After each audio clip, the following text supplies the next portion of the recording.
नमस्कार मित्रांनो, Sonaji Mahadik Patil hotel new Rajveer Tembhurni जागरण गोंधळ मटण थाळी अख्ख्या महाराष्ट्रात धुमाकूळ। तर मित्रांनो, आज कवठळी इथून आपल्या इथं नागठळक सर जेवायला आलेले आहेत, तर आपण त्यांना विचारू कशी वाटली जागरण गोंधळ मटण थाळी।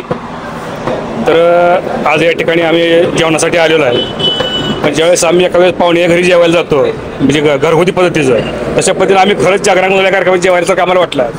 त्यामुळं जेवण क्वालिटी एक नंबर आहे, छान आहे, एकदम मस्त छान वाटलं। आपल्या रील्सला बरेच कमेंट येतात की रस्सा पाण्यावानी आहे, पातळ आहे, तर त्याचं एक्सप्लेनेशन जरा नाही, रस्ता दाट असतो म्हणजे त्याच्यामध्ये ग्रेव्ही जास्त असते, पण पातळ असून त्याच्यामध्ये चव असणे तुमची खासियत आहे। टेस्ट आहे, एक नंबर टेस्ट।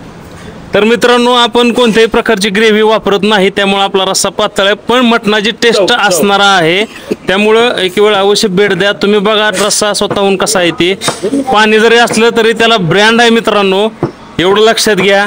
तुम्ही एक वेळ अवश्य भेट द्या आणि हॉटेल न्यू राजवीरची जागरण गोंधळ मटण थाळी अख्ख्या महाराष्ट्रात धुमाकूळ घातलेली कसे ते ट्राय करा। धन्यवाद।